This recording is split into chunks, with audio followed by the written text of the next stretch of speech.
Hello friends, मैं doctor नवीन अलावादी। आज आपको बताऊंगा कि टीबीएम ट्यूबरकुलर मेनिंजाइटिस के क्या क्या लक्षण होते हैं और उसका इलाज कैसे करते हैं।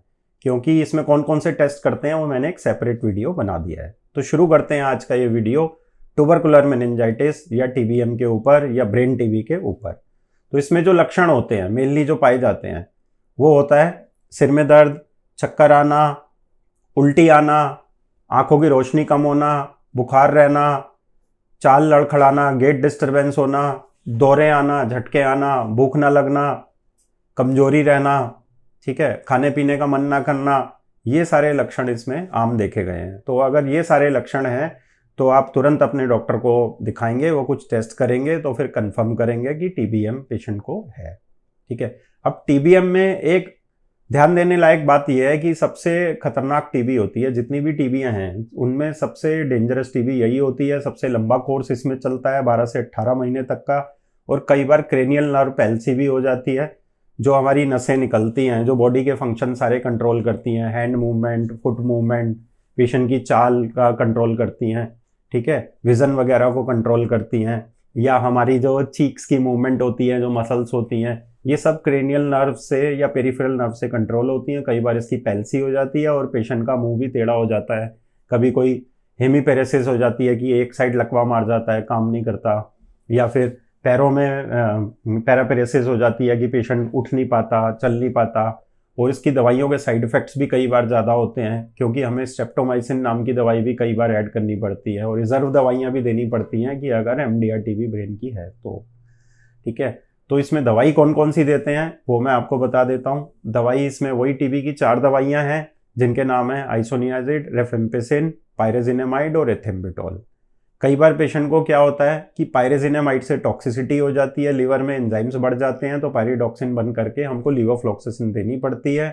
तो लीवोफ्लॉक्सिन की डोज होती है, अगर 50 किलो से ऊपर का बॉडी वेट है तो फिर हम उसमें 750 मिलीग्राम एक बार दिन में देते हैं, और 50 किलो से नीचे अगर बॉडी वेट है तो 500 मिलीग्राम एक बार दिन में देते हैं। और टीबी की एक और दवाई जिसे हम बोलते हैं स्ट्रेप्टोमाइसिन, जो कि एक एमिनोग्लाइकोसाइड एंटीबायोटिक है, वो भी कई बार इसमें हमें ऐड करनी पड़ती है, क्योंकि जो ब्लड ब्रेन बैरियर को क्रॉस करके दवाई ब्रेन में जाती है तो उसकी जो पेनिट्रेशन होती है ब्लड ब्रेन बैरियर पे वो अच्छी मानी जाती है, तो इसलिए हमें स्ट्रेप्टोमाइसिन भी देनी पड़ती है। तो ये 4 दवाइयाँ आइसोनियाजिड, रेफेम्पिसिन, पायरेजिनेमाइड और एथेम्बिटोल, इसके साथ हमें स्ट्रेप्टोमाइसिन भी ऐड करनी पड़ती है। और अगर लिवर टॉक्सिसिटी हो रही है तो पायरेजिनेमाइड बंद करके हम पेशेंट को लीवोफ्लॉक्सासिन ऐड कर देते हैं। ठीक है।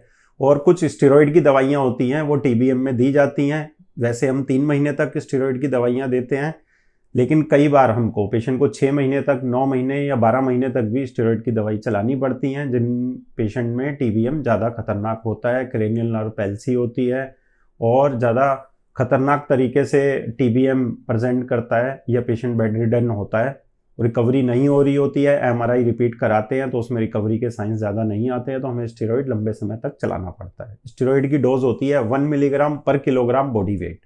जैसे कि 60 केजी का अगर कोई है तो 60 मिलीग्राम हमको स्टेरॉइड की दवाई देनी होगी। इसके अलावा कुछ प्रेशर लोअरिंग दवाइयाँ होती हैं, जैसे कि मैनिटोल है, एसीटेजोलामाइड है, ग्लिसरॉल है, ये सब दवाइयाँ प्रेशर लोअरिंग होती हैं जो कि ब्रेन के प्रेशर को कम करती हैं। ये सब दवाइयाँ भी हमको चलानी पड़ती हैं। इसके साथ हमें कुछ उल्टी की दवाइयाँ, चक्कर की दवाइयाँ, गैस की दवाइयाँ, ये दवाइयाँ भी फिर हमें पेशेंट को देनी पड़ती हैं। तो अगर आपको टीबीएम है तो समय समय पे अपने डॉक्टर को जरूर दिखाइए, टेस्ट समय समय पे कराते रहिए, जिससे पता चले कि पेशेंट की टीबी ठीक हो रही है या नहीं हो रही है। अब कई बार क्या होता है कि टीबी की दवाइयों से ओकुलर टॉक्सिसिटी होती है, आंख में विजन लॉस होने लगता है, तो एथेम्बिटोल नाम की दवाई होती है, वो विजन लॉस कर सकती है, ओकुलर टॉक्सिसिटी कर सकती है।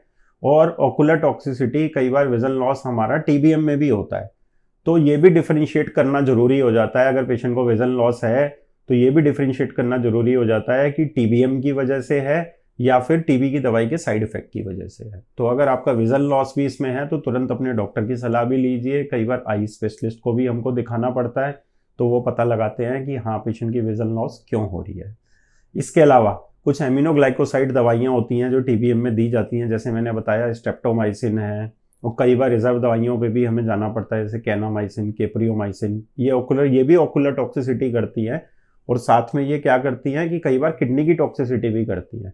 तो समय समय पे KFT किडनी फंक्शन टेस्ट भी हमें समय समय पे कराना पड़ सकता है। इसके अलावा जो रेफेम्पिसिन नाम की दवाई होती है, उससे नॉर्मली क्या होता है, यूरिन रेड हो सकता है, जो कि एक नॉर्मल फिनोमिना है। तो अगर ऐसा हो रहा है तो इस सिम्टम को आपको अवॉइड करना है, ज़्यादा ध्यान नहीं देना है। और कुछ पेशेंट को क्या होता है, जो बॉडी के सिक्रीशन होते हैं वो भी रेफेम्पिसिन से रेड हो जाते हैं, कई बार आंसू भी लाल हो जाते हैं। जो लोग कॉन्टैक्ट लेंस लगाते हैं उनके कॉन्टैक्ट लेंस भी रेड हो जाते हैं। तो ये एक नॉर्मल साइड इफेक्ट है रेफेम्पिसिन का, जिसमें चिंता की बात नहीं होती है अगर आपका यूरिन रेड आ रहा है रेफेम्पिसिन से। तो I hope friend, tubercular meningitis या ब्रेन टीबी के ऊपर मैंने ये वीडियो काफ़ी डिटेल में बताई है कि इसके क्या लक्षण होते हैं, क्या सिम्टम होते हैं, कैसे पहचाने ब्रेन टीबी है और कैसे इसका इलाज करें। मैं आशा करता हूँ आज का वीडियो आपको पसंद आया होगा। आप इस वीडियो को लाइक कीजिए, शेयर कीजिए और चैनल को सब्सक्राइब करके बेल आइकन प्रेस कीजिए। थैंक यू, धन्यवाद।